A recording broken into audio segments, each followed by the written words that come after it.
importa se o tempo passou, o que importa se vai demorar, o que importa se o dia chegou, o que importa se nunca virá, o que importa se alguém falou, o que importa se ninguém falar, o que importa é aqui agora, toda hora é hora, enquanto eu posso estar, o que importa é ser aqui agora, toda hora é hora, enquanto eu posso estar.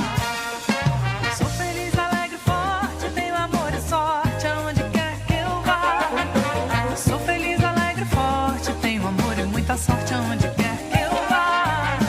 Sou feliz, alegre, forte, tenho amor e sorte aonde quer que eu vá. Sou feliz, alegre, forte, tenho amor e muita sorte aonde quer que eu vá. Sou feliz, alegre, forte, tenho amor e sorte aonde quer que eu vá. Sou feliz, alegre, forte, onde quer que eu vá. Sou feliz, alegre, forte, tenho amor e sorte aonde quer que eu vá. Sorte onde quer que eu vá.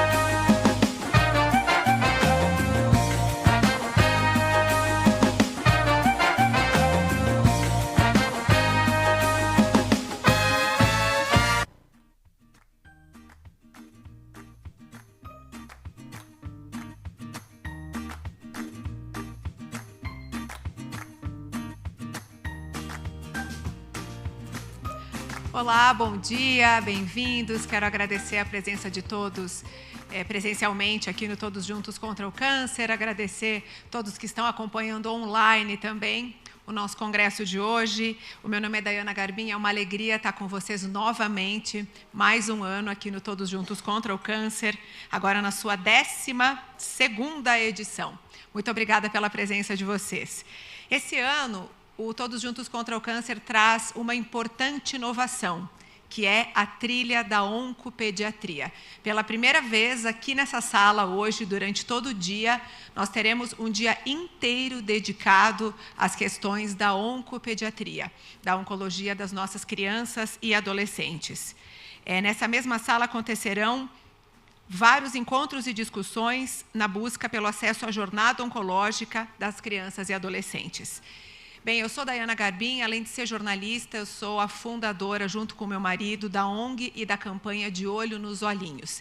Eu gostaria de convidar agora aqui ao palco a doutora Carla Macedo, que é oncologista pediátrica do GRAAC e do Hospital Samaritano, e também a coordenadora médica da nossa campanha De Olho nos Olhinhos, porque juntas nós vamos apresentar para vocês o nosso trabalho na campanha de conscientização, e a gente preparou um vídeo para mostrar para vocês como é a nossa campanha.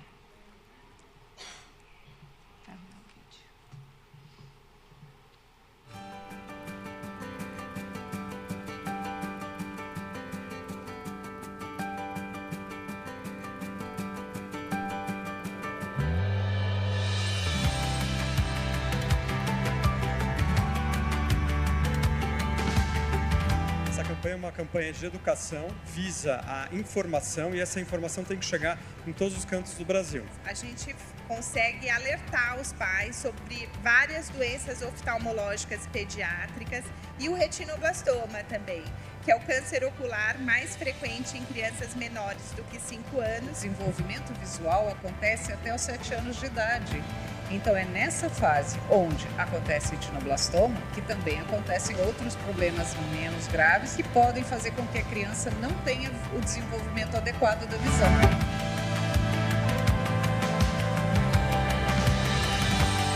Os médicos precisam ser alertados, pediatras, oftalmologistas, para eventuais sintomas ou sinais que chamem a atenção para a doença. Hoje, rede social é a grande sacada para a gente poder fazer essa divulgação. As sociedades médicas também estão participando por entender a importância que a gente tem em relação a essa doença e esse diagnóstico precoce.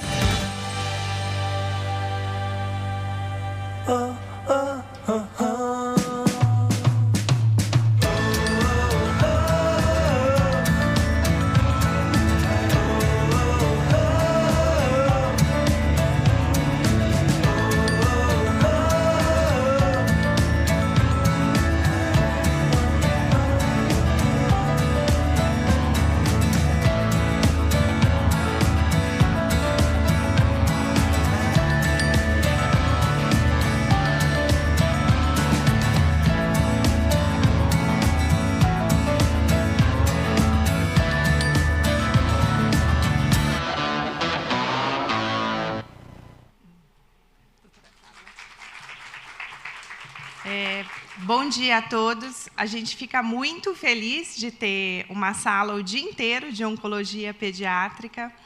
E essa campanha surgiu há 4 anos atrás. E a ideia foram um casal, um pai e uma mãe, com uma criança com retinoblastoma. E para nossa sorte, o oncologista e o Luiz oftalmo, esses pais nos perguntaram o que poderiam fazer para ajudar crianças com retinoblastoma a ter um diagnóstico mais precoce no Brasil. E a gente pensou e falou, meu Deus, vocês são a comunicação, é o que vocês fazem, tem uma abertura enorme, uma capilaridade, sabem conversar, sabem falar. Vamos criar uma campanha de conscientização, vamos ensinar para os médicos, vamos ensinar para os pais, para os cuidadores de família, das crianças, que existe essa doença. E que essa doença, se eu faço um diagnóstico precoce, eu vou conseguir curar mais de 90% dessas crianças. Porque incomoda muito o clínico quando recebe uma criança com retinoblastoma extraocular e você olha e fala, não consigo curar essa doença, porque ninguém pensou nessa doença. E aí surgiu a campanha. Hoje, esse ano, é o 4º ano da campanha de Olhos nos Olhinhos. Nós surgimos em São Paulo, mas a gente gostaria que essa campanha fosse do Brasil inteiro. Então, nós nos unirmos às principais sociedades médicas do país relacionadas com a pediatria e mobilizamos os médicos, oncologistas, oftalmologistas, acadêmicos, para fazer uma campanha voluntária de conscientização a nível nacional. E essa campanha, hoje, esse ano, chegou em todos os estados do Brasil. Então, esse é um pouquinho da nossa história.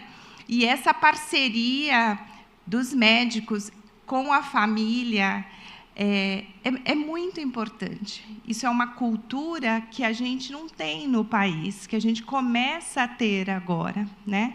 Como é que eu posso fazer para que outras crianças com retinoblastoma, ou todas as crianças com retinoblastoma desse país, tenham um diagnóstico precoce? Como é que eu posso fazer para a gente zerar o óbito de retinoblastoma nesse país por diagnóstico precoce? E aí surgiu nossa campanha, e hoje deram essa oportunidade linda para a gente falar um pouquinho. Bem, eu preciso exaltar o trabalho da doutora Carla, porque ela está muito humilde, mas ela que conseguiu mobilizar uma rede de médicos. Esse ano, a gente tem, até agora que a gente sabe que se cadastraram no site, 600 médicos voluntários que fizeram a campanha nas suas cidades. Então, a doutora Carla faz um trabalho muito importante de entrar em contato com os oncologistas pediátricos e oftalmologistas e pediatras, médicos em todo o Brasil, que trabalham nos centros de referências, nos hospitais que atendem crianças, para a gente conseguir levar a campanha cada vez para mais cidades. Esse ano, a gente está tendo eventos de conscientização em mais de 50 cidades e também dias especiais de atendimento em uma grande parceria com o CBO. Como vocês acompanharam no vídeo, nós temos o apoio das principais entidades médicas do Brasil, o que é muito importante para a gente, o apoio médico-científico, eles aprovam todo o material que a gente elabora, e também nos auxiliam levando essa mensagem a todos os médicos, a rede de médicos de cada uma dessas entidades. Eu gostaria de passar a apresentação, acho que ela não está passando, para mostrar um pouquinho para vocês o impacto da campanha até agora. Nós fizemos a primeira edição em 2022 e nós já tivemos um impacto de 150 milhões de pessoas. Aqui todas as entidades médicas brasileiras e internacionais que nos apoiam. Esse ano a gente conseguiu o apoio da International Society de Ocular Oncology e também da Childhood Cancer International. Temos o apoio também do St. Jude's Hospital, da Aliança Marte e de todas essas importantes entidades brasileiras. Os nossos eventos, o ano passado nós tivemos A campanha começou na sexta-feira, então eu ainda não consegui trazer o material todo atualizado hoje para vocês, mas no ano passado a gente teve eventos em 30 cidades. Esse ano a gente já passou de 50 cidades e a gente tem aí uma forte presença das pessoas nos eventos, com o flash, com adesivos para as crianças, pinturinha de rosto. A gente tenta fazer atividades lúdicas para as crianças, para chamar a atenção das crianças, enquanto os médicos voluntários explicam para os pais sobre os sinais e sintomas do retinoblastoma. A gente teve presente também, a gente tem o apoio de várias empresas, agências que trabalham de forma voluntária. E com o apoio da RD Saúde, a gente levou a nossa campanha para mais de 600 municípios. Então, no ano passado, a campanha esteve em mais de 3.000 farmácias em todo o Brasil. A nossa campanha esteve no futebol, com o impacto de 70 milhões de torcedores. Times como o Vasco e o Palmeiras colocaram o nosso mascote na camisa. A CBF nos cedeu as telas de publicidade dos estádios, até mesmo em jogos da seleção. Então, por meio do futebol, a gente conseguiu atingir também um número bem expressivo de torcedores. A eletromídia e as mídias out of home nos ajudam com um espaço incrível. Então, esse ano já está rodando também. Provavelmente, vindo para cá, vocês já viram em algum ponto de ônibus, no metrô, dentro do ônibus, no prédio da casa de vocês, nos prédios residenciais e comerciais. Rodam também os vídeos e materiais da nossa campanha. Nós temos, desde há 3 anos, já um ônibus envelopado no Rio de Janeiro com o apoio da Itabus. Nós temos um apoio fantástico da Drylock, que é fabricante de várias marcas populares de fralda, e eles colocam a nossa campanha de Olho nos Olhinhos nas embalagens de fralda. Já saíram da indústria mais de 6 milhões de pacotes de fralda, porque essa mãe que está com o bebezinho, que está trocando a fralda, precisa saber que existe um câncer que cresce nos olhinhos da criança. Porque eu não sabia. Talvez, se eu tivesse visto na embalagem da fralda da minha filha, eu teria dito, ué, retinoblastoma, o que é isso? Porque vocês sabem melhor do que eu, que muitas mães e pais não sabem, confundem os sintomas do câncer infantil, porque eles são parecidos com outras doenças. Provavelmente vocês vão conversar muito isso aqui ao longo do dia. Então, a gente precisa ter ações de educação, de conscientização para pais, mães e até mesmo para médicos sobre os sintomas do câncer infantil. Um apoio muito importante do Conselho Federal de Medicina é que eles mandam a nossa cartilha médica para todos os médicos. E aí vocês vão me dizer, mas, Dayana, médico não precisa receber material de retinoblastoma, correto? Não está correto. Precisa. Geralmente, os médicos concluem a faculdade de medicina sem estudar retinoblastoma na faculdade, ou tendo, doutora Carla, uma disciplina, muitas vezes. Como é uma doença muito rara, a gente está falando de 200 a 250 casos por ano no Brasil. Tem pediatra que vai passar uma vida inteira sem ter um caso de retinoblastoma no consultório. E graças a Deus, doutora Carla? Mas eles precisam saber que existe. E por isso a gente tem essa parceria com as entidades médicas, da educação continuada dos médicos. Então, ao longo de todo o ano, a gente faz o webinar, manda material para os médicos também. Esse ano, com o apoio do CBO, nós ampliamos esse trabalho também, que é um trabalho muito importante, que é o atendimento às crianças. A conscientização é uma parte fundamental para a gente ter um diagnóstico precoce, mas a gente também entende que a gente tem uma demanda muito grande por atendimento. Nem toda a cidade tem oftalmologista pelo SUS, vocês sabem que nem toda a cidade tem pediatra, pelo SUS. Então, de alguma forma, a gente está conseguindo que vários hospitais pelo Brasil façam um dia especial de atendimento às crianças. Então, o ano passado, a gente teve a Unifesp aqui em São Paulo, e esse ano, com o apoio do CBO, nós tivemos mais 37 hospitais por todo o Brasil, que até o final desse mês de setembro vão fazer atendimentos, e a nossa expectativa é atender mais de 3.000 crianças com a doação de óculos para as crianças que precisarem de lentes corretivas. Aqui também a educação médica continuada para estudantes de medicina, por meio das lives do CBO, da SBOP, de todas as entidades médicas que nos ajudam a divulgar esse trabalho. Tem também o trabalho nas redes sociais das entidades médicas e as nossas redes sociais, minha, do meu marido, o canal do YouTube. E a gente também conta com o grande apoio da imprensa, divulgando a nossa campanha. No ano passado, a gente teve mais de 1.000 matérias, com 50 milhões de paid views, e esse é um espaço muito importante, porque assim a informação chega para cada vez mais pessoas. Aqui, apenas alguns exemplos da divulgação da imprensa. E a gente gostaria muito de agradecer esse espaço para estar aqui hoje mostrando o nosso trabalho, além do trabalho da campanha. A gente tem a ONG De Olho nos Olhinhos, que a gente ajuda famílias que tiveram o diagnóstico do retinoblastoma a chegar o mais rápido possível a um centro de referência para começar o tratamento. Vocês sabem que muitas vezes o tempo da suspeita e do diagnóstico até a primeira sessão de quimioterapia, infelizmente, leva meses. E a gente não tem tempo a perder, né, doutora Carla? O retinoblastoma, ele avança rápido e a gente precisa agir logo, como em todos os cânceres infantis. Então, se vocês conhecem alguma família que precisa de ajuda no sentido de ter sido diagnosticada com retinoblastoma, vocês podem entrar em contato com a gente. O nosso e-mail é ajuda@deolhonolhinhos.org, que a gente está à disposição para ajudar as crianças. Muito obrigada por esse espaço. Doutora Carla, fica à vontade para uma mensagem final.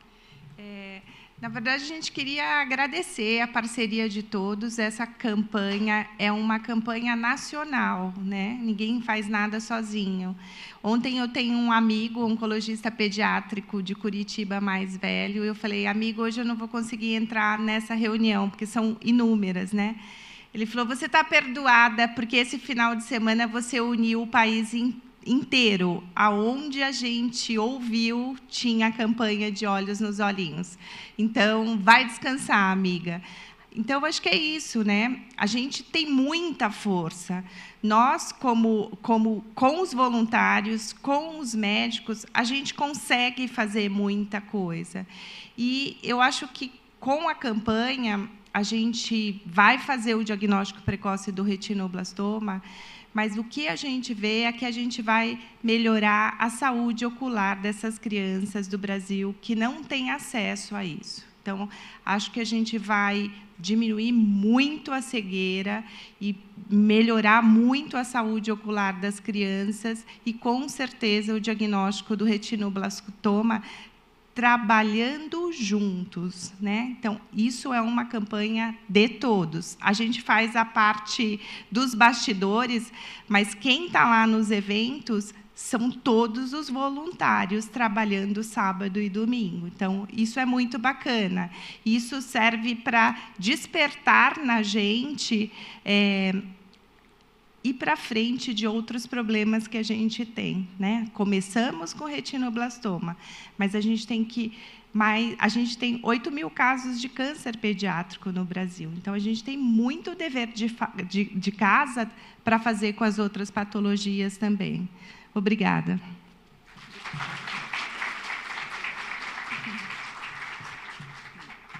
Quero agradecer muito a doutora Carla Macedo, por todo o apoio à nossa campanha, por todo o trabalho que ela e o doutor Luiz, que vocês viram no vídeo também, o doutor Luiz Fernando Teixeira é oftalmologista.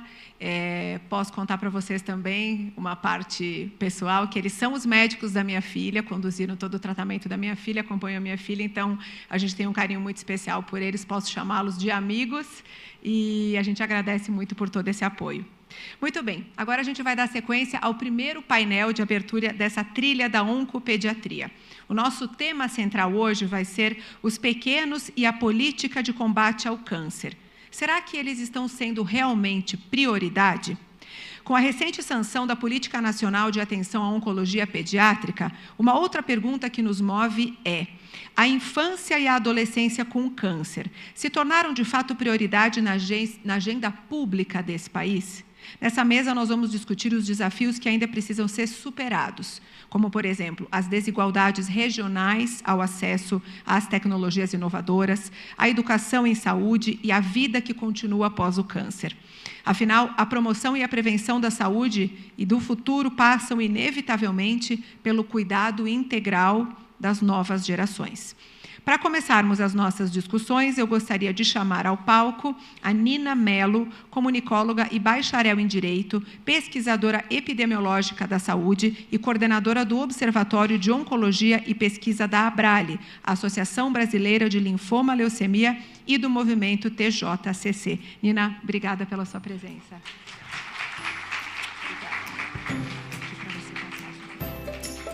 Olá, bom dia, obrigada a todo mundo que está aqui presente, nos assistindo online. Obrigada, Dayana, doutora Carla. queria só reforçar aqui um pouquinho do nosso objetivo, já como movimento TJCC, inovando, trazendo essa trilha, essa discussão. Né? A gente, então, o Congresso todo está falando sobre a implementação da Política Nacional de Controle e Prevenção do Câncer, mas a gente não pode esquecer que a gente tem uma específica para a oncologia pediátrica, que tem especificidades, crianças e adolescentes têm uma prioridade, né, de educação, cultura, lazer, e também na saúde. Né? E, muitas vezes, a gente não é isso que acontece, não só aqui em São Paulo, mas também no Brasil como um todo. Tá? Então, eu estou muito feliz e agradecida, né, de estar realizando isso daqui hoje e ter vocês aqui para participar. E esse painel, especificamente, de abertura, a gente tentou reunir aqui, né, atores chaves para discutir essa temática. Então, temos Sociedade Médica, Ministério da Saúde, a Confederação, né, de organizações que dão apoio ao tratamento infanto-juvenil. A Dayana, que agora, além de comunicadora, também faz parte desse movimento, como, né, o projeto social. Então, acho que todo mundo é importante dentro, né, da sua atuação para levar essas informações e mudar um pouco da realidade que a gente tem no Brasil. O meu papel aqui hoje, eu não sou, né, médica, eu não sou especialista, mas eu vim aqui com o objetivo de mostrar um pouquinho do cenário que a gente tem hoje para que essas informações, esses dados, sejam um pano de fundo para a nossa discussão. Tá? Então, como já foi mencionado, eu sou coordenadora do Observatório de Oncologia, que é uma plataforma online dinâmica de análise e monitoramento de dados abertos da oncologia. Então, esse ano a gente já está fazendo 10 anos de criação.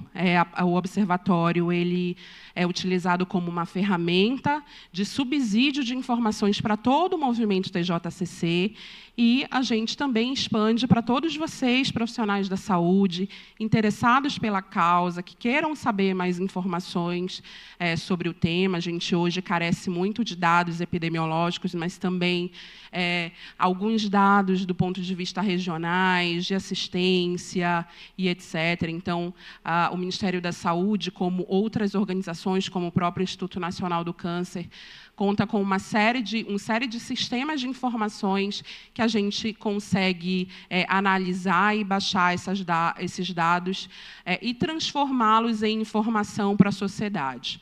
Né? Então, nem todo mundo tem expertise técnica para ir lá no site do Ministério para baixar, mas é isso que a gente faz através do observatório. Então, falando um pouquinho sobre o nosso cenário aqui hoje, o câncer pediátrico ele representa 3% dos casos de câncer em comparação aos adultos. Né? Acho que os especialistas vão falar um pouquinho mais, não tem uma causa muito bem definida, então a gente precisa trabalhar outras questões, né, para além de prevenção, como o câncer do adulto, que não tem muita ligação, mas tem outras questões que são importantes. No Brasil, é a primeira causa de morte por doenças na faixa etária entre 0 a 19 anos, então, apesar, né, de não ter uma incidência aparentemente tão grande, ele ainda é bastante letal, porque hoje a gente tem uma dificuldade enorme de diagnosticar precocemente, e isso, obviamente, acaba dificultando aí, as chances de cura dessa criança e desse adolescente. O INCA, né, o Instituto Nacional do Câncer, estima que a cada ano do triênio de 2023 até 2025, a gente tenha algo em torno de 7.000 novos casos de câncer infanto-juvenil. Já foi falado aqui, até na apresentação da doutora Carla e da Dayana, que o câncer infanto-juvenil ele tem altas chances de cura, mas, claro, né, se detectado precocemente, e também, o que a gente vai discutir aqui hoje, se for tratado em centros especializados, com uma equipe especializada que está ali, né, tem todo o trabalho para direcionar aquele melhor tratamento. Aqui, então, para vocês terem um panorama geral, a gente tem hoje 79 instituições habilitadas à oncologia pediátrica em todo o Brasil. Só para a nível de comparação, né, CACONs e UNACONs gerais para o tratamento oncológico são 456. Tá? E habilitados em oncologia pediátrica, apenas 79. A gente já vê aí uma distribuição um pouco, né, baixa, que acaba criando um vazio assistencial enorme no nosso país. E as especialidades, segundo a demografia médica, mais ligadas a esse cenário. Então, hoje a gente tem no Brasil cerca de 10% de pediatras. Quando a gente fala de oncologia clínica, especializado ali, depois que faz uma especialidade em oncologia pediátrica, apenas 0,9%, e oncohemato também pediátrico, que é uma parcela grande desse tratamento, apenas 0,7%. Ou seja, a gente tem também um vazio do ponto de vista de profissional médico que vai conduzir esse tratamento. Aqui um pouco da distribuição mais a nível gráfico e visual, né? Vejam que dos 79 centros habilitados, a gente também tem uma má distribuição geográfica, uma concentração que fica mais ali sul, sudeste, ou seja, muitas crianças acabam tendo que se deslocar, e quando a gente fala de Brasil, esse deslocamento ele é impactante, né? São vários e vários quilômetros, e também, né, acho que a gente vai falar aqui hoje, esse diagnóstico ele não é só da criança, ele impacta toda uma família que acaba tendo que se reestruturar ali, né, muitas vezes financeiramente, socialmente, culturalmente, para ir em busca desse tratamento, que muitas vezes é um tratamento longo, né? Tem alguns tipos de leucemias, por exemplo, são tratamentos que duram mais de 2 anos, ou às vezes até mais. Então, é um impacto realmente enorme. Então, dito isso, né, acho que a gente entende, acho que todo mundo aqui que é profissional ligado à área, que na oncopediatria o cuidado integral e especializado é essencial, tá, para o melhor prognóstico e sucesso desses tratamentos. Com destaque aqui, eu acho que a gente vai falar muito ao longo do dia do diagnóstico precoce. Tá? Então, é isso que a gente quer buscar. Já que a gente não tem uma prevenção muito bem ligada a essa incidência de casos, a gente precisa trabalhar para que as nossas crianças e adolescentes sejam diagnosticadas quando inicia ali aqueles sintomas. Também já foi comentado aqui, né, que os sintomas eles são muito confundidos com outras questões relacionadas à infância. Então, às vezes, tem muitos relatos de o meu médico confundiu com manha, né, eu estou só com uma dor de ouvido, não fez um hemograma no pronto-socorro, que poderia ser uma leucemia, por exemplo, né? Então, a gente expandir sinais e sintomas para a população no geral, nas escolas, não só aqui na comunidade médica, mas em outras áreas que lidam aí com esse público, é super importante. E só um adendo aqui, a gente está em pleno Setembro Dourado, que é, né, um mês de conscientização para o câncer infanto-juvenil. Espalhem essas informações, né? Divulguem, disseminem, isso é super importante, faz toda a diferença. Então, hoje aqui a gente fez um levantamento das internações, tá, das crianças e adolescentes impactadas pelo câncer, com o objetivo de entender, né, como que está essa média de dias, quem é que mais interna, a distribuição, com algumas informações sociodemográficas divididas por idade, estado, a própria, né, faixa etária ali.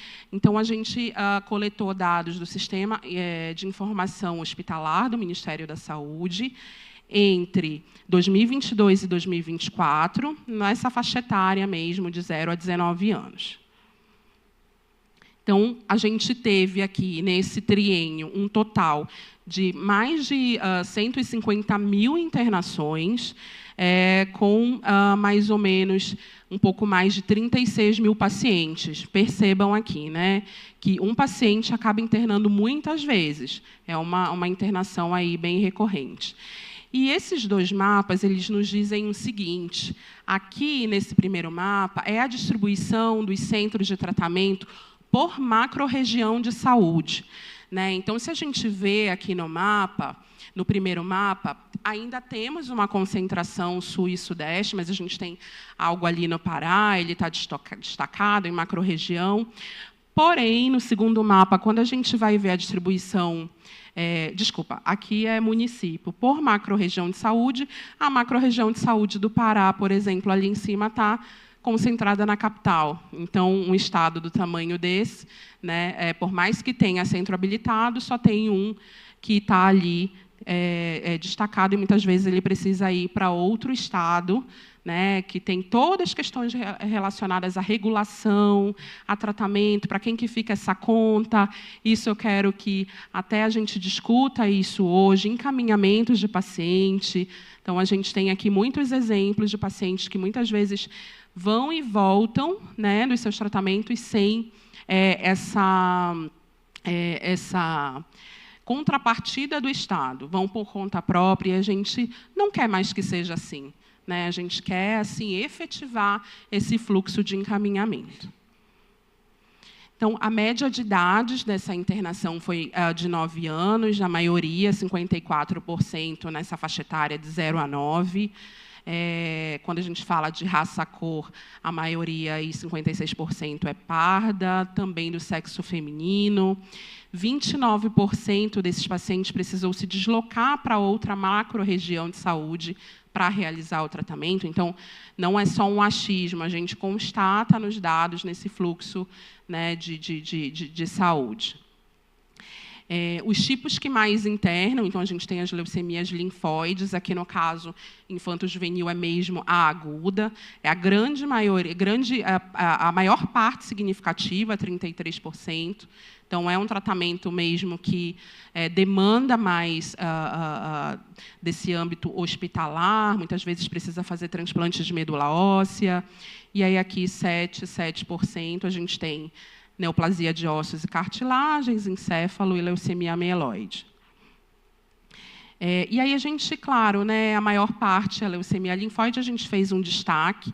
Então, a gente tem cerca de 8.000 pacientes que internaram nesse período de 3 anos, mas vejam, esses 8.000 geraram mais de 50.000 internações. Né? Então, eles internam muito. A gente precisa ter uma atenção maior. Imagina, se ele interna muito e está numa outra cidade, imagina como é que fica esse fluxo. Muitas vezes ele nem retorna para a sua casa, né? Ele passa anos ali e toda a sua família no lugar onde ele faz o tratamento. Então, voltando aqui, a média de internação, então, são de 6 internações por paciente. Tá? Isso, comparando com o câncer de adulto, isso daqui é muito alto. Então, muitas vezes, o câncer de adulto ele faz o tratamento só ali em âmbito ambulatorial, interna, né, em casos muito específicos, mas aqui é muito recorrente. E aqui, no geral, eu falei da leucemia mieloide aguda, quando a gente entra todos os tipos de câncer infanto-juvenil, osteosarcoma, linfoma de Hodgkin, etc., a gente tem uma média de 4 internações por paciente, ainda é um número relativamente alto. Tá? Então, eles internam também bastante. E, no período, nesse triênio, a gente teve um total de óbitos aí de mais de 3.000 pacientes, tá? Com uma mortalidade hospitalar de 9%. Lembrando que essa mortalidade aqui é o desfecho da internação, e não a mortalidade total, tá? Das crianças que foram diagnosticadas com câncer infanto-juvenil nesse período. Ou seja, é uma mortalidade alta. Se a gente for levar em consideração que ainda tem uma parcela que fica de fora aqui, né, a gente precisa realmente dar uma atenção. Quando a gente fala de estadiamento, né, então, a gente tem aqui a maioria, com 63%, com diagnóstico precoce. Tá? Mas, vejam, né, tem ali mais de quase 40% que é diagnosticada no estadiamento tardio. E se a gente for levar em consideração que, em muitos casos, ela ainda demora para iniciar o tratamento, as chances de cura dessa criança, né, caem drasticamente. Aqui, então, média de dias até o diagnóstico. 28 dias. Aparentemente está na média, né, porque é a lei dos 30 dias para o diagnóstico e tal. Mas 23% está fora dessa curva. E 23% é muita coisa. Né? Não é 1, 2, 3. E eu falo muito de dados aqui, né? Eu gosto de dizer que 1 aqui nessa conta faz toda a diferença. Então, a gente precisa trabalhar, mesmo que fosse 1% que chegasse ali, né, ultrapassasse esse diagnóstico, a gente estaria aqui falando. E a média de dias também, que deveria ser até 60 dias, está aqui adequada, até 45, mais 20% ainda inicia o seu tratamento após os 60 dias. Por quê, né, que isso acontece? É por conta desse fluxo? A gente precisa discutir aqui hoje as causas.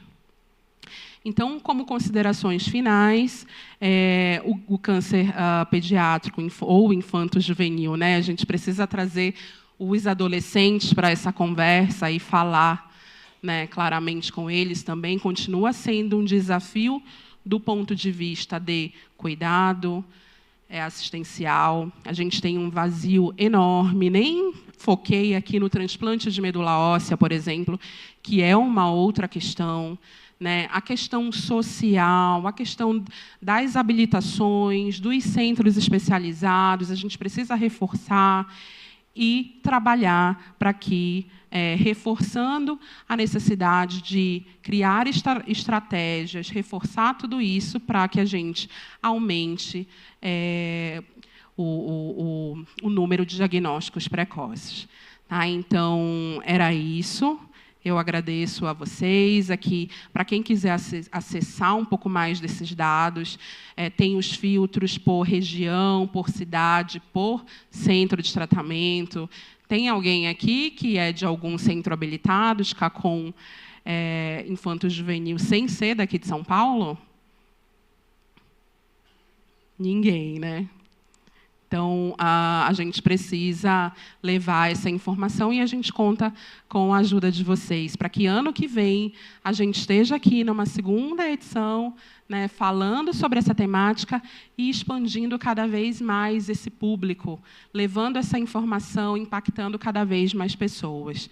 Tá? Isso está ao nosso alcance e cada um, dentro da sua área de atuação, pode fazer alguma coisa para mudar essa realidade. Tá? Muito obrigada e fico aqui à disposição para o debate.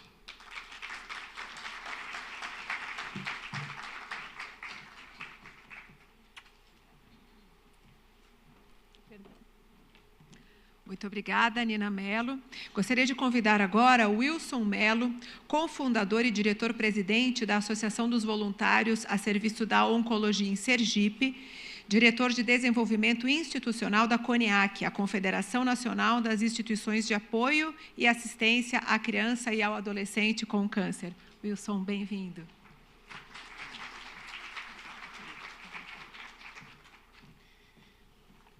Bom dia a todos. Para a gente, em nome da CONIAC, agradecer ao TJCC pelo convite.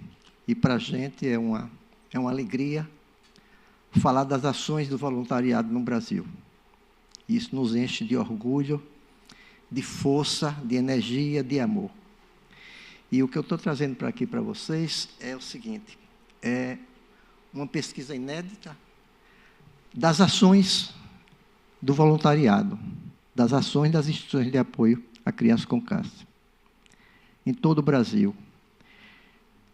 Por que é que nós tivemos a ideia de fazer esse panorama? Ter essa realidade sobre as ações. Deixa eu colocar.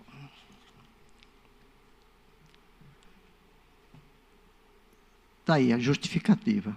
É justamente o desconhecimento dos gestores e dos políticos das nossas ações. Então, com com esse panorama, nós queremos mostrar para ele justamente demonstrando a nossa força, a nossa garra e principalmente o nosso amor, o nosso acolhimento para aquelas famílias, aquelas crianças que chegam justamente no centro de tratamento, para que possa a CONEAC, desculpe, estou ligando à minha instituição, a CONEAC ser justamente uma voz coletiva em prol de políticas públicas. E nós vamos ver nessa pesquisa por que políticas públicas, e principalmente para algumas regiões. O objetivo dessa pesquisa é justamente levantar os dados das ações das instituições de apoio à criança e adolescente com câncer no Brasil. Qual foi a metodologia? Antes de falar a metodologia, é o seguinte: essa ideia partiu, que nós levamos essa ideia aos dirigentes das instituições em um comitê, diante do que nós detectamos, esse desconhecimento dos políticos e dos gestores públicos. O comitê, que faz parte da CONEAC, aceitou, nós levamos para a diretoria da CONEAC, eles concordaram também que a gente pudesse avaliar, e eu estou colocando aqui porque nós contamos com o apoio da Avosos no patrocínio. Nós tivemos um assessoramento de estatístico, de pessoas que pudessem trabalhar e nos dar todo o assessoramento para a elaboração desse relatório e dessa pesquisa. A metodologia que nós usamos foi o seguinte: em 2023, para sentir o clima entre as instituições de apoio, nós fizemos um piloto, com exatamente 3 instituições que correspondem a 30% das associadas. Foi um sucesso, com os dados de 2023. Isso foi em 2024. Quando foi este ano, quando nós sentimos o clima que as associações estavam preparadas para fazer essa pesquisa, nós fizemos com uma amostra de 39 instituições. 2 instituições nós descartamos, porque os dados estavam inconsistentes, e 4 não responderam, 33 responderam, que corresponde a 79% das associadas. Essa pesquisa está publicada no site da CONEAC. Basta acessar o site, tem essa página, justamente ali, saber mais, saiba mais. Clicando ali, eu vou só passar rapidinho como é que vamos ter acesso a essas informações. Vai aparecer essa página. E você veja que aqui ao lado esquerdo nós temos todas as variáveis possíveis, as variáveis que nós realizamos. Cada variável dessa tem vários indicadores. Nós, lá na metodologia, vocês viram que nós temos quase 70 indicadores de desempenho das instituições. E você acessando qualquer um dessa variável, você tem acesso justamente aos dados. Aí é que é interessante. Se eu clicar, vou clicando, vamos supor que se eu clique lá em número de assistidos, aí vai aparecer no Brasil, os números do Brasil, 33 instituições. Mas eu quero saber na região Nordeste. Aí eu clico na região Nordeste. Vai aparecer as 3 instituições que participaram com os dados dos assistidos nessa região. Mas eu quero saber uma instituição. Lá em cima, eu tenho as instituições, as 33 instituições. Eu vou clicar em uma, Avosos. Quando eu clico Avosos, está aí os dados da instituição. Mas eu quero saber, não só da instituição, eu quero saber do Estado. Na primeira página, tem um mapa. Quando você clica no mapa, ele aparece quais são as instituições que participaram da pesquisa. Se eu clicar Sergipe, aí vai aparecer Avosos e o GAC. Eu vou lá em cima e clico Avosos e GAC. Quando eu clico nas duas, eu tenho os dados de cada variável daquela, de cada indicador daquele estado. É claro que eu coloquei só para vocês tomarem conhecimento e ter acesso, certo? Mas eu selecionei alguns dados para a gente poder diante de que Nina falou aqui, qual a atuação dos voluntários, qual a atuação das instituições? Aí eu peguei justamente o perfil dos pacientes. Veja quantos pacientes foram atendidos por essas instituições. 8.286. E aí eu estou destacando o que nós queremos falar aqui para vocês. Olha, pacientes, novos casos nessa em todo o Brasil, dessas instituições. 1.551, cerca de 20% da estimativa que Nina que falou, é quase cerca de 8.000. Então, essas 33 instituições assistiram a 20% dos novos casos em 2024. Agora, o que é mais interessante, a distribuição geográfica, se você perceber ali, está mais no Nordeste, 43%, e no Sul, 21%. Quando você pega a região Centro-Oeste, 20%. Quando você pega a região Sudeste, 10%. Quando você pega a região Norte, 3,6%. Por quê? Porque lá na região Norte, somente uma instituição participou da pesquisa. Agora, esse outro dado aqui é que é mais interessante. Esses indicadores, nós selecionamos somente esses aí. Mas são mais de 10 médicos, farmacêuticos, enfermeiro, fonoaudiólogo. E o que é interessante destacar, veja o número de quantos atendimentos.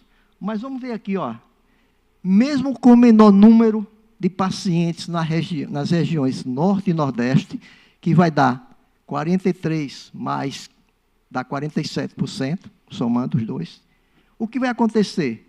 Concentram mais de 60% dos atendimentos realizados, evidenciando a carência estrutural nos centros de tratamento dessas localidades e a atuação estratégica das instituições da CONEAC para suprir essa lacuna. Isso é evidenciado, uma realidade para quem convive nessas regiões. Nós pegamos outros números. Apoio ao tratamento médico, suplemento, exames, que a gente falou aqui em diagnóstico precoce. Vocês não imaginam a dificuldade que a gente tem da região Norte e Nordeste em relação ao diagnóstico precoce. A dificuldade do paciente passar na unidade de saúde básica 1 mês, 2 meses, 2 meses, 3 meses, para realizar, às vezes, uma consulta ou, às vezes, um exame. Se não fossem as instituições, o que acontece? Como aconteceu ao longo desses anos todos, vão a óbito. Muitas vezes morre até sem o diagnóstico. E as instituições suprem realmente essa necessidade, dessa carência. E aí eu destaco aqui, ó, que é o interessante. Veja bem. Estou indo aqui porque minha vista não está perfeita para ver aqui. Por isso que eu estou... As instituições de apoio têm se tornado, na prática, provedoras de recursos especiais ao tratamento, muitas vezes arcando com custos que deveriam ser públicos, garantindo agilidade na realização de exames, protocolos clínicos. Em média, observe isso aí. O que é que nós revelamos com essa pesquisa? 70% desse suporte ocorre onde? No Norte e Nordeste. Claro, os centros de tratamentos aqui do Sul, Sudeste, eles são muito mais estruturados, com mais condições. Vocês sabem qual é o centro de tratamento lá que tem um psicólogo, uma farmacêutica, ou tem uma fisioterapeuta, tem um dentista exclusivamente para a criança? É raro, mas aqui você encontra. Aqui, qual é o centro de tratamento que falta um medicamento oncológico? Veja ali, ó. É doado, minha gente. Não é empréstimo para que possa realmente ser devolvido. É doado, é compra e dá para o hospital, para não atrasar o tratamento. Aí eu pego esse último item aqui. Os voluntários, as instituições de apoio, não se preocupam só com as instituições de apoio, com a sua casa de apoio. ter um ambiente lúdico, mais humanizado. Veja que realmente a gente se preocupa com a qualidade do tratamento lá no centro de tratamento. E muitas instituições bancam justamente ou reforma ou constrói mesmo a pediatria. Ambulatórios pediátricos, a mesma coisa. Graças às instituições de apoio, nós vamos ter uns ambientes mais humanizados nesse centro de tratamento. UTI, espaço família e doações de equipamentos. Vários equipamentos, ultrassonografia, tomógrafo, as instituições podem dar. Aí, eu estou trazendo essa conclusão. Destes números, é bom que chame a atenção, porque nós temos quase 70 indicadores. Então, nós chamamos uma estrutura de apoio, o levantamento revela, uma estrutura de apoio que atua de forma direta e complementar ao SUS, garantindo acesso, equidade, dignidade, é o que se fala muito, certo? No tratamento de milhares de crianças e adolescentes com câncer e doenças hematológicas em todo o Brasil. O alcance geográfico, minha gente, se não fosse, isso eu sempre falo lá em minha cidade, olha, se não fosse as instituições de apoio em várias regiões, vocês não imaginam como é que seria o tratamento de câncer das crianças e adolescentes com câncer. Vocês não têm ideia. Isso a gente convive há quase 40 anos e sabe exatamente. Em várias regiões do Brasil. O alcance geográfico de apoio revelando a amplitude e a importância dessa rede. Instituições de apoio da CONEAC desempenham um papel fundamental para a efetivação do direito à saúde infanto-juvenil oncológica, principalmente nas regiões norte-nordeste. O cenário marcado por desigualdades regionais na oferta de serviço público à saúde. Nós estamos falando aqui para que a gente possa buscar sempre políticas públicas. E principalmente, minha gente, para as regiões mais carentes, mais necessitadas. Sabemos a importância do centro de tratamento.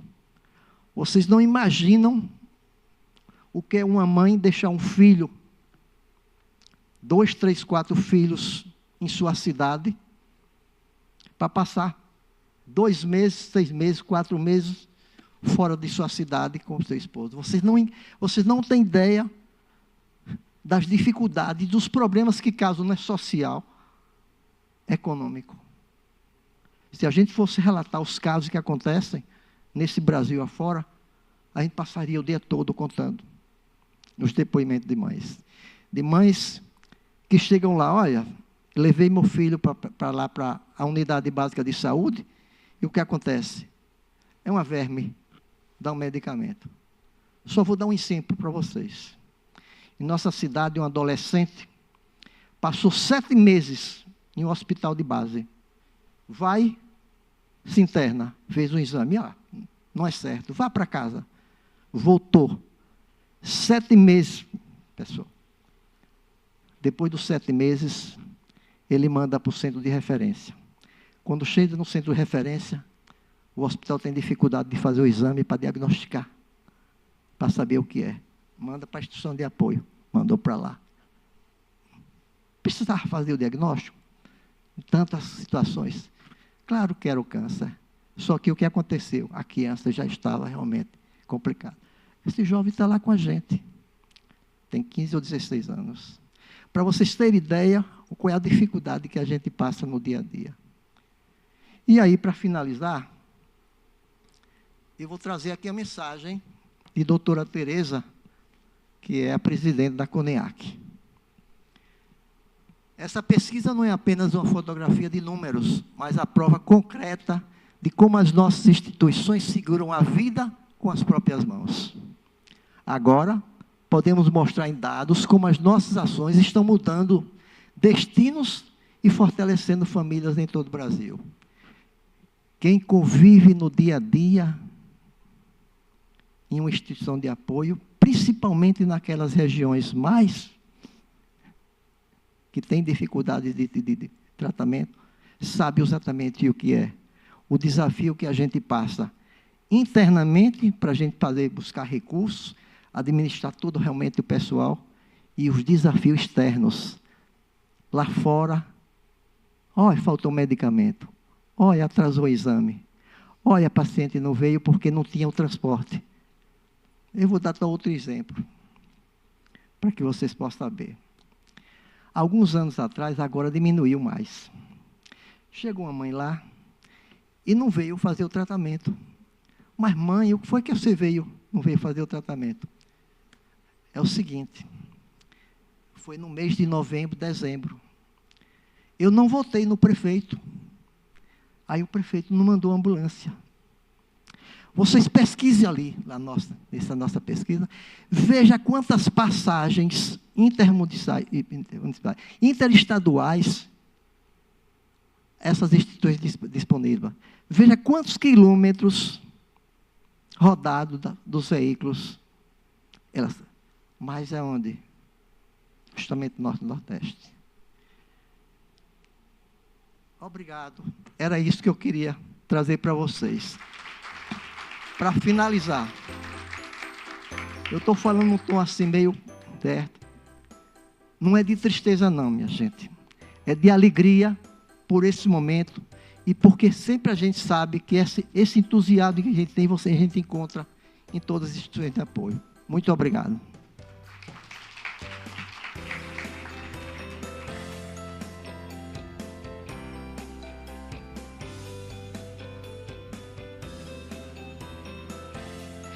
Wilson, parabéns. Eu tenho uma admiração enorme pelo que vocês fazem e todos os voluntários nesse país fazem pelas nossas crianças. O que seria da gente se não fosse esse trabalho tão lindo? Parabéns e a nossa admiração.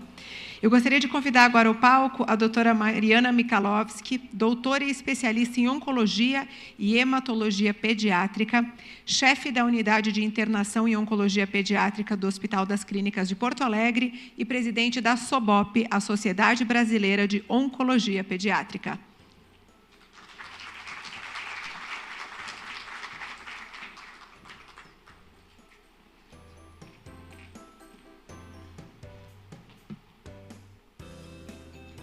Bom dia a todos. É um prazer estar aqui com vocês nessa manhã e uma honra, sobretudo, representar a Sociedade Brasileira de Oncologia Pediátrica. Quero agradecer aos colegas que estão aqui, que estão tendo essa oportunidade de troca e agradecer ao evento em si, que está dando voz para gestores, para pacientes, para familiares, para as ONGs todas de apoio. Então, acho que é um momento muito importante. Eu achei o tema que nos trouxeram bastante instigante, porque traz justamente o problema da oncologia pediátrica, que é ser pequeno e muito grande. Quando a gente fala, né, que a gente é uma fila em que nós somos pequenos, na verdade a gente está se referindo ao tamanho das crianças, mas também à frequência da doença, que é relativamente rara. Mas isso justifica que essa doença ela seja deixada como algo menor, por ser menos representativa, ter uma incidência menor. Eu não estou respondendo o WhatsApp, tá? Eu só estou com uma cola aqui de tudo que eu pensei em falar para vocês, porque eu não trouxe uma apresentação formal, pensei que... Enfim. Então, a questão é como distribuir o recurso e política pública, sabendo que é uma doença menos frequente, sendo uma doença menos frequente. E se isso justifica a gente ter menos recurso. A questão é se o número ele representa o tamanho da doença. Quando a gente fala em oncologia de adultos, a gente está falando em milhões de diagnósticos. Quando a gente fala em oncologia pediátrica, como já foi dito aqui, a gente está falando em 8.000 casos por ano. Só que esse número ele esconde algo muito maior. Quando a gente fala na vida de uma criança e o que significa salvá-la, significa, em termos de anos, muitos anos. Vamos pensar numa criança que tem 7 anos e que tem um diagnóstico de leucemia e que é curada de uma leucemia. Quantos anos a gente está devolvendo para aquela família, para a sociedade, para aquele indivíduo, quando a gente faz a cura? A gente está falando em 70 anos, talvez mais anos no mundo atual, né? Quem sabe? Muito, muito mais. Não menosprezando os adultos, que eu acho que todo mundo tem que ser tratado, e se eu tiver um câncer, pretendo ser tratado, e todo mundo. Mas a repercussão social de um diagnóstico de um câncer na infância é muito grande.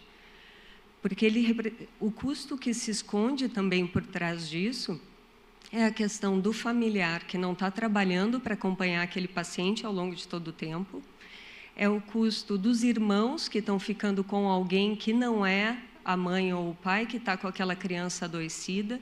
Então, tudo isso são coisas que ficam invisibilizadas por um número de 8.000 ou de 9.000 casos. Então, é uma repercussão muito maior, né? Sabendo que hoje as taxas de cura elas podem chegar a 80%, como foi colocado anteriormente. Então, o nosso problema de fila e ser colocado no fim da fila, pela essa questão numérica, se deve muito a essa invisibilidade que a gente tem, por não levar em consideração esses aspectos que estão escondidos por trás do diagnóstico. E acho que é isso que a gente vai estar discutindo aqui hoje. Naturalmente, assim, avanços vêm acontecendo. A gente tem hoje o que a gente chama de PCDTs, né, que são os protocolos clínicos, diretrizes terapêuticas que têm surgido dentro da oncologia pediátrica. Recentemente, nós tivemos a integração de algumas novas drogas e estamos fazendo um caminho para trazer novas drogas para o SUS. E quero trazer um aspecto que eu acho que também é algo que a gente não pensa, que quando a gente está falando desses números aqui, a gente está falando de números SUS que são disponíveis para a gente checar. Todo paciente que está hoje num modelo de assistência de saúde suplementar, a gente não sabe essas informações. Onde é que estão essas crianças? Por quem estão sendo tratadas? Que isso também é uma forma de que não se tem um registro centralizado, que é algo que a gente talvez também tenha que trabalhar. Não? E, além disso, a gente hoje tem uma ampliação dos planos estaduais de oncologia, como vocês também já devem saber. Mas existem, principalmente, como a SOBOP vem hoje entendendo a questão da oncologia pediátrica, 3 grandes lacunas, né? Uma delas, que já foi trazida aqui, é a questão do diagnóstico precoce, que é insuficiente. Material sobre diagnóstico de câncer infantil, vocês vão clicar e vocês vão encontrar em tudo que é lugar. Então, por que as crianças chegam de forma tardia mesmo assim? E isso se deve, provavelmente, muito em função daquilo que já foi dito, né? Eu me formei na Faculdade de Medicina, querendo oncohemato e acompanhando o ambulatório, mas eu tive 1 hora de aula de oncologia pediátrica.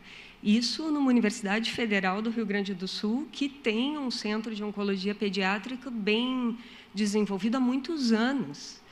Então, o que fica para outros centros menores e outros centros formadores em saúde, e o que fica para a equipe multidisciplinar, não só a equipe médica? Quantas horas de oncologia pediátrica será que tem um enfermeiro? Né? Quantas tem alguém da assistência social? Pessoas que lidam com saúde o dia inteiro não têm esse contato.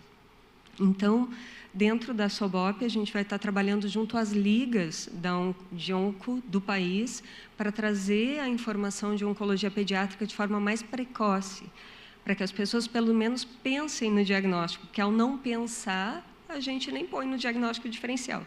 Então, não vai pensar que tudo é câncer, mas, pelo menos, tem que pensar que câncer da infância existe, né?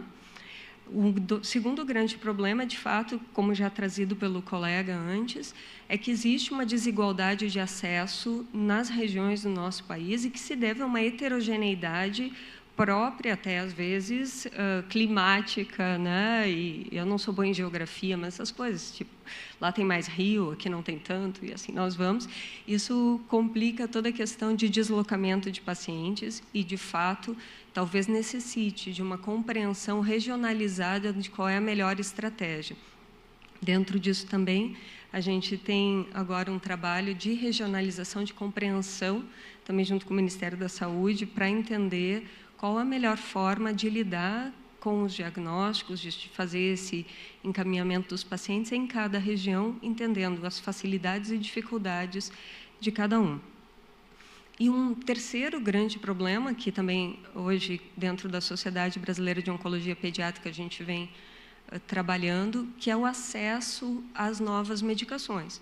Não sei se vocês sabem, mas antes, principalmente as novas drogas, elas eram testadas em pesquisa clínica para adulto, daí eles ganhavam uma patente, né, para usar aquela medicação para adulto, e quando a patente estava para acabar, se fazia pesquisa clínica para criança, porque isso estendia a duração da patente. Então, isso fazia que a criança sempre chegasse depois em relação às novas medicações. Mais recentemente, o FDA fez com que todas as pesquisas clínicas tivessem que testar também drogas na criança. Então, não dá para eu fazer só para adulto e depois levar para a criança. Olha, está testando uma medicação nova, tem que testar nas crianças também. E isso tem feito com que a gente tenha tido um acesso mais rápido às novas medicações no mundo. E essas pesquisas clínicas estão chegando também para a gente dentro do país. Isso não significa que são drogas que vão ser incorporadas ao SUS e que todos possam ter, de fato, acesso. Então, isso é uma questão que a gente vai ter que trabalhar juntos, né? Então, a grande reflexão que eu trago assim para a mesa hoje é o que significa prioridade, né? Será que é quantos casos existem ou qual é o impacto social dessa doença? Qual o potencial de cura dessa doença se tratada corretamente, né?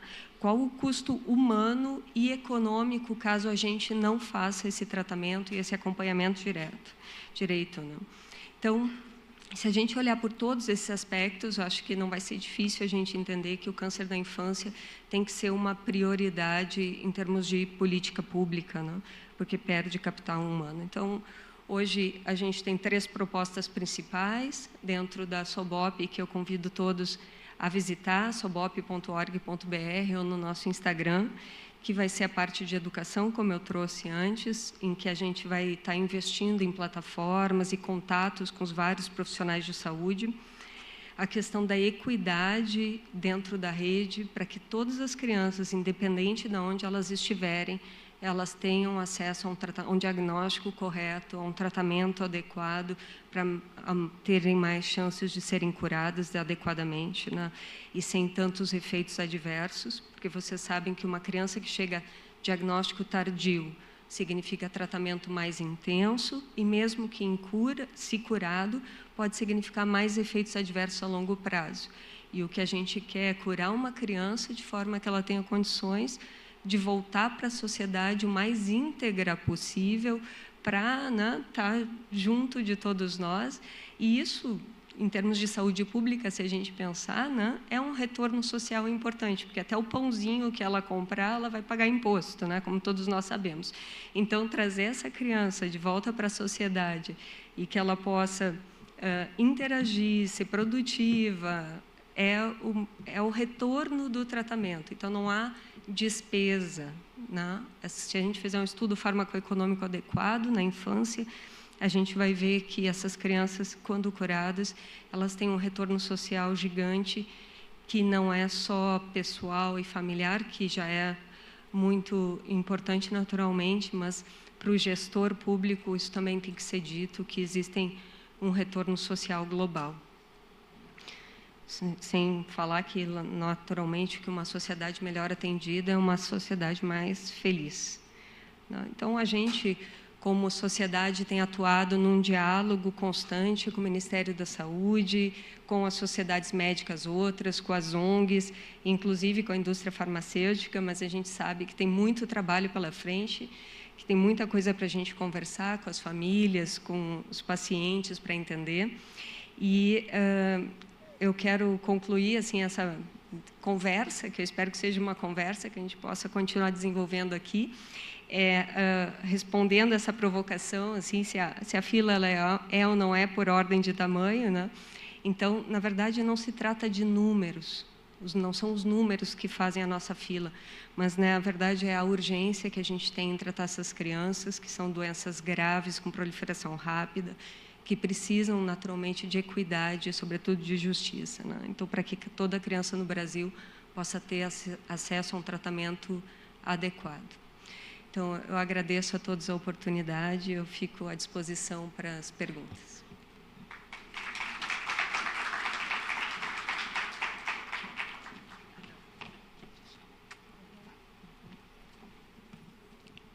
Obrigada, doutora Mariana. Agora nós vamos ouvir a doutora Suiane Monteiro, médica com MBA em Saúde pela Fundação Getúlio Vargas, atualmente assessora técnica do Núcleo do Câncer Infantil da Coordenação Geral de Prevenção e Controle do Câncer do Ministério da Saúde. A doutora Suiane vai conversar com a gente de forma remota. Doutora Suiane, bom dia. Bom dia a todos. Vocês me veem? Conseguem ver a apresentação que já está posta? Só para Perfeito, confirmar. estamos te vendo e te ouvindo. Muito obrigada. Bom dia a todos. Em nome do Ministério da Saúde, eu gostaria de agradecer aos organizadores do TJCC pela iniciativa de trazer uma trilha dedicada ao câncer infanto-juvenil. Gostaria também de cumprimentar a Dayana, os demais participantes desse painel e me desculpar por não conseguir estar presente hoje fisicamente no evento. Bom, eu sou Suiane Monteiro, sou médica oncohematologista pediátrica há 20 anos. Há 6 anos eu tomei a difícil decisão de me dedicar apenas às políticas públicas, no trabalho de construção e execução das políticas públicas, e eu vim trazer hoje um pouco do nosso plano, né? E como é que o Brasil avançou na política do câncer infanto-juvenil. Bom, apesar de ter uma portaria que estabelecia o câncer como política pública desde 2005, com a Política Nacional de Atenção Oncológica e depois, posteriormente, em 2013, com a PNPCC, que é a Política Nacional de Prevenção e Controle do Câncer, efetivamente o câncer, o câncer geral, né, mas principalmente o pediátrico, durante muito tempo ele foi apenas mais uma pauta, dentre das muitas inseridas dentro do conjunto de doenças crônicas não transmissíveis no âmbito da atenção especializada. Aqui nós podemos destacar alguns marcos que foram transformadores desse processo. Em 2022, com a aprovação da Política de Atenção à Oncologia Pediátrica, e em 2023, com a criação da Coordenação Geral da Política de Prevenção e Controle do Câncer, a CGCAM, e que fez possível começar a se estruturar verdadeiramente atividades de estruturação da política. Mas só a normativa não bastava, a gente precisava de um estruturamento planejado de ações. O QROL é uma iniciativa da Organização Mundial de Saúde no âmbito da Iniciativa Global para o Câncer Infantil, que busca aumentar as taxas de sobrevida das crianças com câncer, especialmente nos países de baixa e média renda. A meta é atingir pelo menos 60% de sobrevida até 2030. Para isso, a iniciativa propõe um conjunto estruturado de ações baseado em 4 pilares e 3 facilitadores que orientam os países na organização das suas políticas e sistemas e no cuidado oncológico pediátrico. No Brasil, onde há desigualdades regionais, nossa meta é uniformizar essa taxa regionalmente, enfrentando desafios como o diagnóstico tardio, a ausência de fluxos claros de encaminhamento e as diferenças na qualificação dos hospitais habilitados. O Brasil aderiu a essa iniciativa em 2021, porém os gestores à época optaram por não priorizar internamente essa pauta. Apenas em 2023, após a criação da CGCAM, criaram-se condições para uma aproximação e retomada do país dentro dessa agenda. E em 2024, os trabalhos efetivos começaram em maio, durante o seminário Brasil contra o Câncer Infanto-Juvenil, com o lançamento do QROL no Brasil. Na ocasião, fizemos uma oficina juntando os principais atores de todo o país para, a partir da identificação dos problemas, podermos construir um plano de ações nacional e estruturado. Uma das principais fragilidades identificadas era o baixo conhecimento da rede. Por isso, uma das nossas ações estruturantes mais estratégicas nesse momento é conhecer profundamente todos os serviços que atendem câncer infanto-juvenil no Brasil, sejam eles habilitados ou não pelo Ministério. Queremos entender a infraestrutura desses centros, sua capacidade instalada em termos de equipamento e recursos humanos e a sua vocação clínica para determinados tipos de tumores. Isso será essencial, por exemplo, para definir centros especializados em patologias ultraespecializadas, como, por exemplo, o retinoblastoma, e que precisam ser tratados em locais tecnicamente preparados e com escala suficiente para garantir os desfechos adequados. Esse processo está sendo viabilizado por meio do projeto OncoBrasil Mapeamento, que está sendo desenvolvido em parceria com a SOBOP, a CONIAC e o Hospital Israelita Albert Einstein, via PROAD-SUS. Esse projeto teve seu kickoff em agosto de 2025, com previsão arrojada de entrega em 1 ano de intenso trabalho. Os dados obtidos por meio desta ação serão a base técnica para a reestruturação da nova Rede Nacional de Prevenção e Controle do Câncer Infanto-Juvenil. Essa rede será articulada em níveis de complexidade e referências regionais, garantindo equidade, integralidade e qualidade em cada ponto da linha de cuidado, reorganizando os fluxos do SUS com base em evidência, regionalização e pactuação interfederativa. Entrando na questão do plano propriamente dito, esclarecemos que ele será organizado a partir da jornada do paciente, do primeiro sintoma até o pós-tratamento, e é sustentado por 3 grandes eixos estratégicos: o diagnóstico precoce e preciso, o tratamento qualificado e equitativo, e registros de câncer fortalecidos e funcionais. Diferente do câncer no adulto, em crianças não temos fila para acesso aos hospitais de alta complexidade, porém temos ainda um grande percentual de diagnósticos tardios. Pela demora em se pensar na doença, em se estabelecer fluxos claros de investigação e encaminhamentos, bem como diferenças de qualificação dos centros.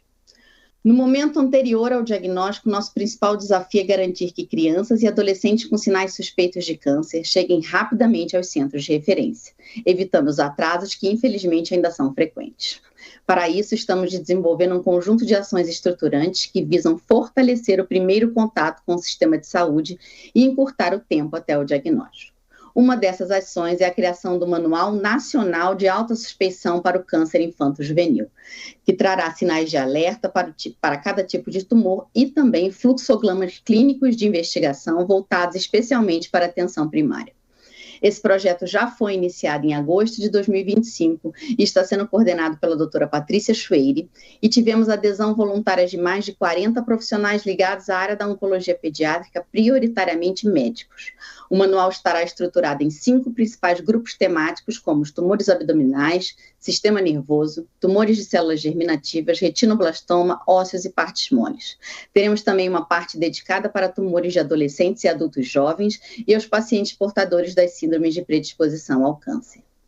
Outro avanço importante é a inclusão inédita de um capítulo específico sobre o câncer infanto-juvenil no material de capacitação do IDP voltado para agentes comunitários de saúde.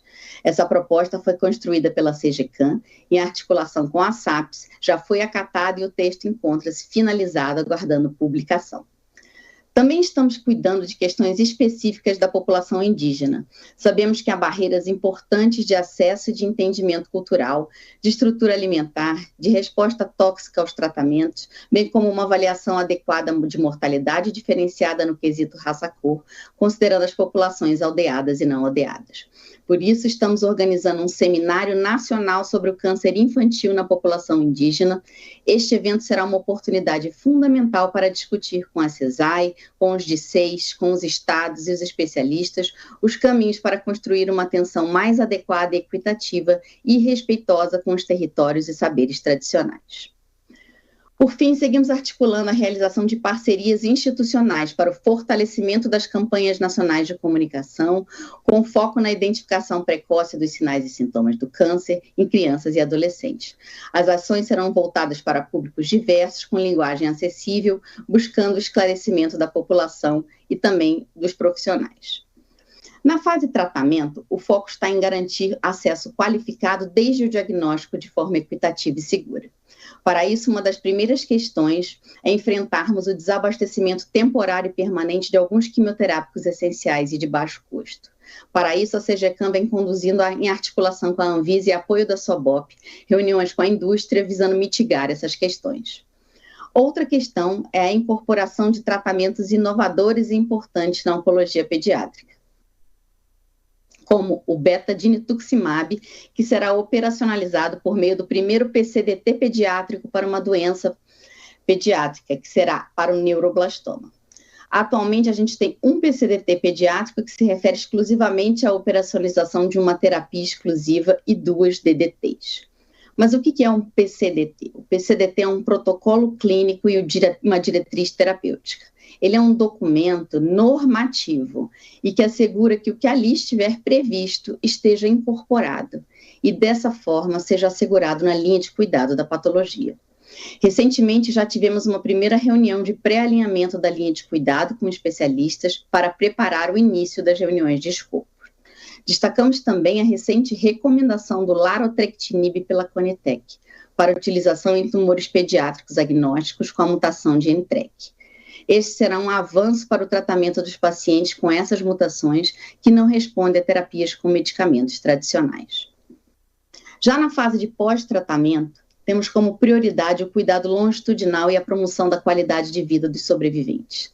Nesse sentido, temos como projeto, em parceria com o Grupo Cooperativo de Efeitos Tardios da SOBOP, estamos construindo o primeiro Manual Nacional de Transição de Cuidados do Paciente Oncológico no pós-tratamento do SUS. Esse manual trará em formato textual os riscos e de cuidados relacionados aos efeitos tardios nos pacientes sobreviventes de câncer, conforme os tratamentos recebidos ao longo do processo terapêutico. Esse documento será a base para ações futuras de garantia do cuidado no pós-tratamento na rede. Bom, um plano nacional estruturado, ele precisa de dados sólidos, consistentes e atualizados. E no caso do câncer infanto-juvenil, isso é ainda mais crucial. Infelizmente, os dados sobre os registros oncológicos no Brasil ainda enfrentam limitações importantes, tanto em completude quanto em padronização. E isso impacta diretamente na nossa capacidade de planejar e avaliar as políticas públicas, definir as prioridades e garantir a equidade no acesso. Por isso, estamos implementando uma agenda ambiciosa de fortalecimento dos registros. Uma das ações que está atualmente em andamento na CGCAM, em articulação com a SVSA, CEIDIGE, CEGETS e o INCA, é a implantação de um programa nacional de registro de câncer, com foco na notificação obrigatória de todos os casos confirmados em qualquer estabelecimento de saúde, seja público ou privado. Essa proposta está sendo construída no âmbito de um grupo técnico interinstitucional e dentro desse esforço já está previsto o aperfeiçoamento dos dados relacionados ao câncer infanto-juvenil. Outra estratégia em desenvolvimento é o Boletim de Vigilância do Câncer Infanto-Juvenil. Destacamos que na próxima reunião do CONSINCA, no dia 23 de setembro, traremos em primeira mão alguns dados desse boletim especial, incluindo o inédito dado atualizado acerca da taxa de sobrevida global atual do país para o câncer infanto-juvenil.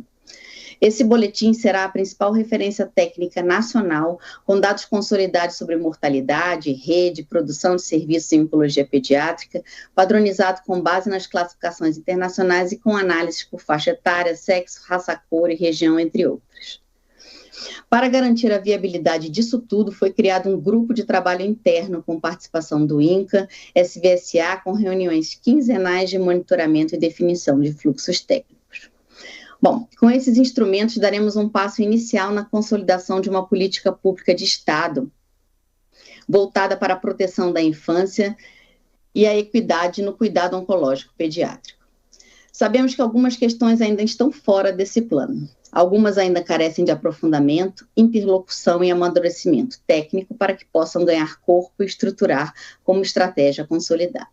Dentre essas, destacamos a necessidade de ampliar a disponibilidade da biologia molecular para que possamos possibilitar um diagnóstico mais preciso com uma proposta de integração dos centros em rede.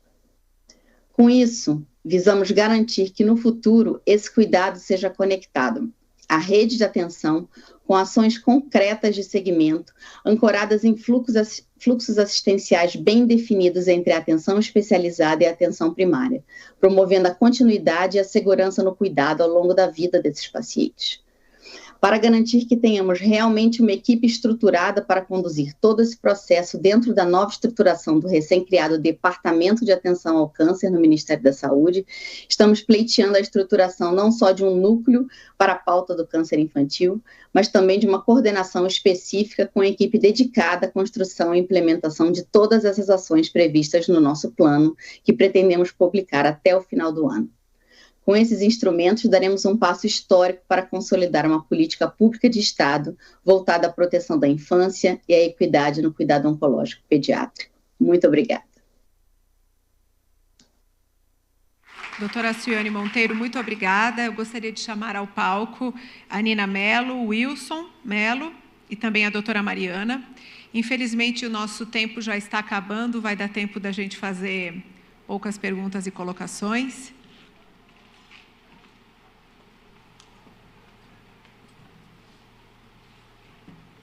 Eu vou direcionar a pergunta à doutora Mariana, mas o Wilson e a Nina, por favor, fiquem à vontade para complementar. Eu acho que a doutora Suiane colocou pontos fundamentais e importantíssimos e urgentes, né? Se a gente, de fato, conseguir ver tudo isso acontecendo, doutora Mariana, como é que você entende? A gente vai conseguir atingir o que a gente precisa? Bom, Suiane, bom dia. Não sei se está nos escutando aqui, mas de fato... De fato, eu acho que a gente está vendo nesse momento, em função muito do trabalho que eu quero parabenizar da Suiane, de fato, que vem dedicando tempo e energia, é uma oncologista pediátrica dentro do Ministério da Saúde, sensibilizada e, sobretudo, que nos traz para a conversa, né? Que abre o espaço tanto para a sociedade médica. Então, acredito que, se a gente conseguir, de fato, implementar todas essas propostas e coisas que já iniciaram, a gente vem trabalhando de forma bastante intensa em inúmeras reuniões para fazer isso acontecer, acredito que a gente vai dar um passo bem importante na oncologia pediátrica, com uma melhora do registro, com a apropriação desses dados pelo Ministério e com a qualificação do cuidado dentro de protocolos e diretrizes, que eu acho que é o que a gente precisa. Eu não sei, pode ser que eu esteja enganado, Suiane, mas ao longo desses 30 e tantos anos, pode ser que eu esteja enganado. Eu nunca vi um especialista da pediatria envolvida, do Ministério da Saúde, envolvida, engajada justamente com a SOBOP, com as instituições de apoio, para traçar um plano, políticas públicas. Para mim, quando eu participo da CONEAC, eu tenho conhecimento, estou a par justamente de todas as reuniões, e eu vejo com alegria e com expectativa, né? Eu não quero nem dizer que não vai acontecer, mas com certeza deve acontecer algo de melhoria para o câncer infanto-juvenil. As instituições de apoio esperam ao longo, dia após dia, que a gente temos normativas, temos leis, mas para colocar em prática, e principalmente, Suiane, você sabe, doutora Suiane, que em algumas regiões, como é difícil a implementação, para poder implantar isso aí.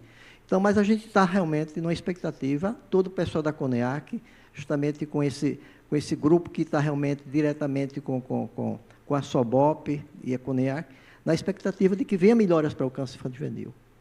Deus ilumine vocês, viu? Oi. Só para reforçar, eu acho que realmente, né, a oncologia, de uma maneira geral, teve um ganho enorme com a criação da CGCAM, ela é super recente, que é a coordenação, né, que faz essa gestão própria para a oncologia no Ministério da Saúde, fica ali no guarda-chuva da atenção especializada. Então, eu acho que isso já foi um ganho e, né, com ela, dentro da CGCAM, ter uma equipe responsável e orientando, direcionada para a oncologia pediátrica, é o segundo ganho, né? Vejam que, na timeline que a Suiane colocou, a Política Nacional de Oncologia Pediátrica ela vem antes ali, né? Ela foi sancionada antes do que a geral, né? Ou seja, demonstra uma prioridade de governo, realmente, e o que a gente fica muito feliz, né? Não só, eu acho que eu estou sendo mais otimista aqui, tá, Suiane? Eu vou colocar nesse papel de, poxa, vejo isso com muito bons olhos, o que a gente tiver que apoiar em todos os programas ali, né, direcionados também para populações específicas, indígenas, né, de localidades mais distantes. o Ministério da Saúde preocupado não só com a questão do tratamento em si, mas com toda essa questão social, que foi muito bem colocada aqui pela Cognac, pelo Dr. Wilson, que é de suma importância. Então, eu acho que... E também, né, eu acho que o grande ganho e o grande... o que me deixa mais feliz nisso tudo é que o Executivo está aberto à sociedade civil, né, em todos esses programas, eles fazem essa interlocução. O CUROL, né, junto com a OPAS, a Organização Pan-Americana da Saúde, tem aberto aí, né, esse diálogo, e a sociedade também tem contribuído para atingir essas metas e objetivos. Então, a gente sempre coloca o Ministério da Saúde como direcionador, como responsável, então, mas a gente precisa também trazer essa responsabilidade para a gente, sabe? Todo mundo aqui na sua área de atuação, a gente, enquanto sociedade civil, sociedade médica, os próprios profissionais da saúde, todo mundo consegue contribuir e colaborar, né? Porque, senão, depois, como que a gente vai monitorar e cobrar, né, se a gente também não faz a nossa parte? A gente tem que sempre pensar que a gente tem desafios muito complexos, que foram colocados aqui hoje, dimensões geográficas enormes, e não dá, né, para só um ator ali fazer tudo. A gente precisa se engajar. Então, é isso. Eu fico muito feliz e sou muito otimista para que isso dê certo, e a gente vai acompanhando, né, Suiane? É só uma primeira conversa de muitas, e estreitar esse diálogo, e, assim, adiante a gente vai avançando cada vez mais. Obrigada, Nina. Se eu puder complementar, assim, claro. Só um pouquinho. Claro. Então, eu preciso destacar aqui que o meu trabalho não é sozinho, né?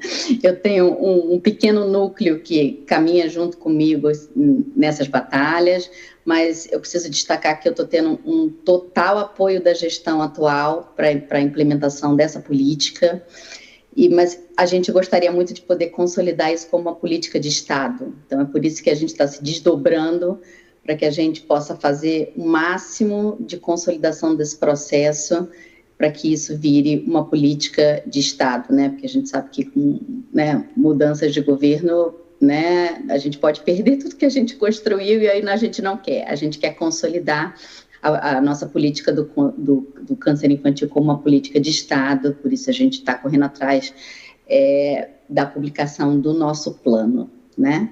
Então, e mais uma vez, eu queria muito agradecer a oportunidade da gente estar aqui, trazendo para conhecimento de mais gente todo o trabalho e esforço que a nossa equipe tem feito.